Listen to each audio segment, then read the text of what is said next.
everyone, this is Raphael. I'm Loryn. We're the Pacheco siblings, and welcome to the Hypercube podcast, a talk show in which two siblings converse about anything and everything. All right, how are we doing? I am doing tired, actually. I know, me too, and my back hurts. Yeah, you're back. You've been complaining about your back for a little while now. I've been giving it the old 1-2 punch. I've been massaging it. Yeah. Also, I think by the time this releases, you will be in a different country. By the time this releases, I will solidly be in a different country. That's crazy. That's crazy to think about. It is. I'll be on the wrong side of the planet, on the wrong half of the planet. I will be in every wrong hemisphere. Yeah, I suppose so. Yeah. I'll be upside down for a little bit. Crazy. I'll be in the upside down. Well, we might talk about that a little bit more once you get there. Yeah. Because I would love to talk about it. Actually, I'm still a week out. Well, I can ask you now, Loryn, how's Australia? Whoa. Oh, it's hot. No, actually, no, it's not. It's cold. We're going into winter in Australia. That's what's going on. All right. Okay, you wanted to tackle a single topic on this episode. Yes, I wanted to convince you and any of your, or any listeners who might be of this idea that it is a false idea and that you actually don't believe the thing that you believe in. How dare you? Very often. So this came up a little while back, yes. I think. And I think, well, it's because we were talking after a podcast recording. I don't think it was actually in the recording. It was not. But a last recording that we did, after that, we were talking about it a little bit, and I'm like, wait, save this for a podcast, because this sounds like this is going somewhere, and this sounds like some pre-prepared thing that you have, and I want to have fresh takes, as it were. This was something that I had been thinking about for a while, and we brought it up, or I brought it up after we talked about masculinity, and talking about how... Right, that was in the episode that we would later title The Masculinity Problem. Yep. Which was a fun episode. It was a very fun episode. Well, I don't know if fun's the right word, but it was entertaining. No, I think it was an important episode. It was. And I think that's a conversation that we have, every once in a while. And it's, I think, one of the heavier topics that we've tackled so far on the podcast, but this is the kind of stuff that we talk about and try to bring some nuance to in our personal conversations. And hopefully we could enlighten each other's understanding and keep our conversations going a bit more in a more public format. Yeah, absolutely. I like that we have this space, this platform now to get these more personal philosophies out there, because I like to think of myself as a philosopher. I'm at least kind of trained in philosophy, at least, armchair philosophy. I'm an armchair philosopher. I've never taken a 101 class, but whatever. Oh, what was I saying? Oh, right. Yeah, we're talking about masculinity and all this other stuff and how that changes. And I remembered I had an argument that I want to present to you. Okay. Well, I will hear oral arguments. Yes. So I posit that you don't, and when I say you, I'm not necessarily meaning you, Raph. I just mean you as in whoever's listening. The colloquial you. Literally the royal you. I don't know if that's whoever's listening. If you believe, if you hold on to a belief that there are only two genders, I posit that you don't actually believe that. All right. Hit me. What makes you think that I don't actually believe that? I want you to, in your mind, I want you to think of, I don't know, the ideal man. What in your mind is like, who embodies the word man and everything that comes along with it. Obviously, you can have associate other things like masculinity or the strength, assertiveness, and confidence with the word man. But the word man, I want you to, like, biological man. Or like just man. Just man. Just man. Because I'm assuming you're physical man. I was gonna say, I'm assuming you're picturing them clothes, so the biology doesn't matter. No, I mean, like, you're not saying not conceptually though, but rather, right, like, not in terms of masculinity, but in terms of anything, man. All things. Like I want you to think of a singular package. Some would say. All right. Man. Maybe not say it that way, but a man, right? One man unit. One absolute unit of a man, as in just a singular unit. One man. I want you to think of that. I want you to hold that in your mind. And that's kind of like the ideal, let's call that gender, right? That is what that gender looks like. Mm-hmm. And a lot of people who look like that, and a lot of people who fall under that, who fall pretty close to whatever that might look like. However, now I want you to think of a boy. I don't want you to envision what constitutes being a boy. Mm-hmm. I want you to think in your head, envision this individual that embodies all of the other traits and all of these things of what you might consider to be a boy. Now, of course, you're talking about them biologically, unconsciously, both of those individuals, this man that you have in your head and this boy that you have in your head, they are of the same sex, but they do not have the same role in society. They do not have the same presentation.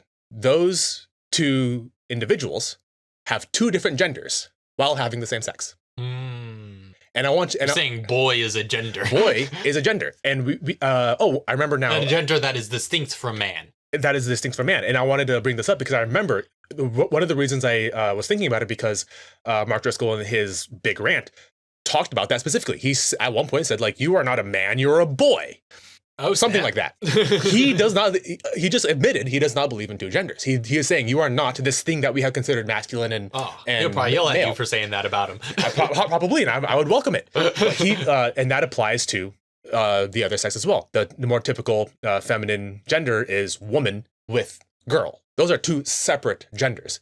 You think about those two differently. However, now I want you to consider whether somebody can have that gender and not be, like, because we usually apply those genders to an age range, right? Somebody is a boy, then becomes a man. That transitionary period where somebody is a boy, becomes a man, can happen at many different stages. It usually happens around a biological change, which is puberty, but not always. What do you mean? There are plenty of adult males that are still boys. And I want you to think in your head, now, what would that look like, right? I want you to think of this adult male. So thinking of somebody who embodies all the characteristics of a boy, but is, let's say, in their 20s or in their 30s. Oh, Shazam. Not literally, but that, I guess that technically counts. But yeah, obviously there's a lot of people who have, let's call it failure to launch, right? Mm-hmm. A lot of those individuals have characteristics that are male. So you're saying not biologically. What do you mean? What are you saying? I'm trying to say somebody who is in their 30s, mm-hmm. who is you're talking about a man-child, essentially. Not as in some people reach adulthood and didn't hit puberty. Did not hit puberty. No, I'm talking about having went through the physical biological change, but did not transition into manhood, right? In the cultural, social sense of the term, which is what a gender is. It's a cultural. That's true. It's a cultural construction. It's a cultural construction, because you can have somebody who is biologically not what we should consider a boy, but embodies all of the traits of a boy. I see what I mean. I see what you mean. Man-child. Man-child, right? And so I would then argue that is, if you can believe that to be true, then of course you can believe. You just have to expand the definitions a little bit more. But the fundamental principles there of somebody not having the biological, what we would expect, the biological setup for this assigned gender, while still maintaining those gender traits. Fascinating. And I would argue to say most people, no, my argument is that all people, when you think of a boy and when you think of a man, are thinking of two completely different types of people, and therefore two different genders. Boy and man, girl and woman. That's at minimum 4 genders, completely different genders. But people will construe the masculines like, oh yes, like there is only men and women. But what happens with boy? A boy transitions into a man. So what happens if you then were one thing before and transition to another thing then? It doesn't have to go in a linear path. And of course, it also implies that gender and the biology are separate. If you can have a boy, somebody who is embodying the traits of a boy with the physical biology of a man. I see what you mean. Huh. That's a fair point. That's actually some solid philosophical work there. You just used logic. Yeah, logic. That's the thing. That might be the first time we've had logic on this podcast. No. That is actually probably true. I mean, like, it sounds hilarious, but I mean, like, proper logic. Proper philosophical You had formulaic. Yeah. I had arguments in you had philosophical. Yeah. state. You had a philosophical argument there. You if this, what's it called? Then that. Anyway, you formulated your argument. I did. And you presented your premise. Yep. So, wow. That was actually pretty solid. I'll have to give that some more thought. I don't know if I have a ready-to-go response. Mm-hmm. Well, of course, I'm ambushing you a little bit with this. But it's true. Well, and I volunteered to be ambushed because I had the opportunity to pre-screen this, and I chose not to. Yeah, it's true. So I would have to give that some reflection before I could give a proper response. But initial reaction is just kind of, that was pretty solid. Yeah. I don't know. Not to say that I'm. I will. No, see, I can't say anything without formulating a response. Of course. Because it's like there's almost nothing else I could say that would lock me into position. Of course. I need you to choose respond. now. I need to hear your response to my first argument first before I can make my second. Because my second argument is then going to go on and explain fluidity and gender. And how everybody doesn't believe there are actually 4 genders. People believe in an infinite number of genders. Whoa. So that's the next logical leap. But I want you to formulate a response first on you don't actually believe in 2. And at minimum, you believe in 4. And then I can hit you with you don't actually believe in 4. You actually believe in a spectrum of gender. Fascinating. Okay. We'll have to hear that argument some other time. Indeed. But yeah, that's a solid thesis in and of itself. Yeah. I don't know. What else do we do on this episode? I don't know. Let's talk about. Oh, I actually changed my definition of masculinity recently. You can't do that in the middle of this conversation. I just did. Well, because what we were talking about before in the masculinity podcast, or in the problem of masculinity podcast. Masculinity episode, problem. Actually. Masculinity. It's not a problem of masculinity. It's a problem of masculinity. Okay, That'd be a different thing altogether. That is what we were talking about. People were arguing for was that that masculinity is a problem. Right. Yeah. But no. The masculinity problem podcast episode. We were talking about the traits that we would think to be the most emblematic or the most embodying of masculine, right? Which you would like to issue a retraction? Not necessarily. I would like to build on that a little bit more because I had more time to think about it, and I had more time to expand beyond the immediate scope or the immediate topic we were talking about, and be like, how can I generalize? Because I think it is extremely important for what was it that we came up with? It was charisma. No, not charisma. Confidence. And yeah, I think confidence was the word that came to my mind, but I think you found the more abstract term, which is I think what we need to get at in terms of principles, is figure out what is the most general language that we can use so that it could be the most universal. And you used assertiveness. Assertiveness, that's the word. Yeah, that's the word. Obviously, I believe those are still important. However, I believe those are still... That's not going deep enough into the generalization of it. I believe... Well, I think because we were trying to boil it down to one defining characteristic, and obviously there is more than one characteristic. Yeah. But I think we can go further. Oh, okay. How would you go further? Right, are you saying you could still keep it at 1 or expand the repertoire? When it comes to a singular word, I'm sure there is a word for this. I just don't know it. But there is a singular concept that I am proposing is what assertive is not a symptom of, but is a subset of. Okay. I was thinking about it on an evolutionary level of just what is something that like beyond humans and beyond our very specific social, upbringing as a species, masculine and feminine are obviously traits that we've assigned to ourselves, but we've also now, pushed it beyond, right? We can have things that are masculine and that are feminine, these are social constructs, so we can apply them to other things. Like, red is a masculine color. It's not human. It doesn't have any actual traits, but we can assign that thing. So I was like, okay, so I'm trying to think, what are the kinds of things that define masculinity and femininity on a fundamental level? And I think I can go even deeper. I believe, my current belief now is masculine and feminine come down to basically a hunter-gatherer dynamic, where one, the feminine, is basically defends the home, and the masculine goes out into the world and survives. And I believe that's where most traits that you would come to define as masculine or feminine come from, that dynamic of the feminine stays back, defends the homestead, the masculine goes out and it goes into the unknown, into the wild, survives, and returns back. Although there has been, I think, some recent academic argument over whether or not that was accurately or entirely representative of what... I'm not saying male. I'm saying masculine. I see what you mean. Right. Okay, I get where you're going now. Yeah. Never mind, you're good. Right. I'm not saying these are gender roles, not, if we continue down these arguments, I'm then going to posit that sex and gender are obviously separate. But I think we're both on the same page with that. Right, yeah. Which is interesting because I hadn't known that before. I would have thought, that would have been more so the case historically. However, I don't know, I have heard recent argumentation about the fact that, so there is this kind of concept that apparently is a more modern concept, and I didn't realize how modern it was, which is this idea of this sort of vocational separation between male and female.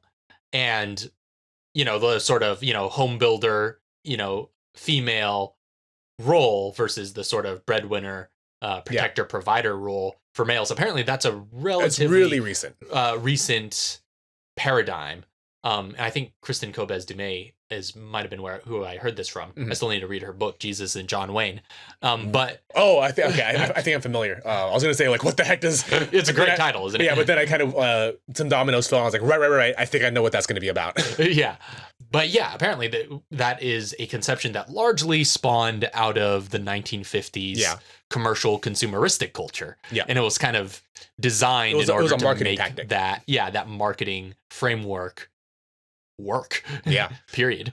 And it's kind of interesting. There's a lot of a lot of people try to push this narrative as something that's like, oh, it's natural. That's like, you look at nature and that's how it is. But it's like, first of all, let's look at lions. Which is the stronger lion, the male or the female? It's like, okay, well, maybe physically the male has a bigger body, but who does the hunting? Yeah. The female lions. The female lions go out and they hunt and they bring the food back, and the big, male lion just goes, roar. But yeah, and then you look at like some of the more abundant species on the planet, like you look at insects, the female is usually the bigger one, is usually the stronger one. There are way too many animals to list where the female eats the male as part of coitus. Right. Like you can't go out and say like the male's being the stronger, bigger, badder, is natural, when that's just demonstrably not true. It's not natural. It's completely invented. But I'm not saying that male and females carry these traits. Masculine and feminine gender roles. There are a ton of, we talked about our friend who is very masculine while maintaining her femininity. You can have both. You can be one or the other. But everybody exists on a spectrum of how much they have in the balance of how they present that in their life. Masculine traits, what you would look at and say, that is masculine, I believe, is going out and surviving in an unknown environment and, risking it to be able to come back home and profit. Where feminine traits are... Step 3 is always profit. Step 3, always profit. And feminine traits are the ones that we associate with protecting the home, the family, keeping everything in order for when the masculine presenting comes back with a thing. Mm-hmm. Hopefully, like food, but, food, money, whatever, right? Right. Yeah.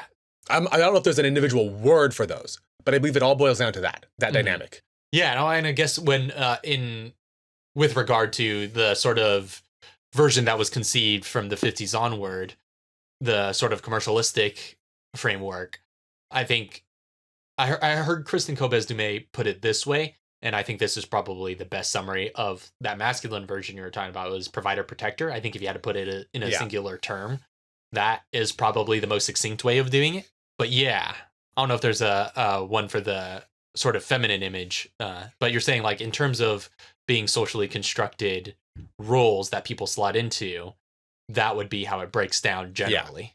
Yeah. And that dynamic is important because even within, I hear this a lot. I was in a group therapy session for LGBT individuals because I started doing therapy a little recently. Unfortunately, I can't continue. While I'm abroad, because I want to maintain my financial stability, and I don't want to pay for that while I'm out in a foreign country. Therapy is expensive. Therapy is really expensive. It's great though. It's really good. I was in a LGBT group therapy session, and this was brought up more than once. Of even in same-sex relationships, masculine and feminine dynamics still pop up. Yeah, because it is necessary to have one person go out and do a thing, and then one person stay back and hold the fort. Because you can't both stay back because nobody goes out. You can't both go out because then your home gets wrecked or whatever. Right.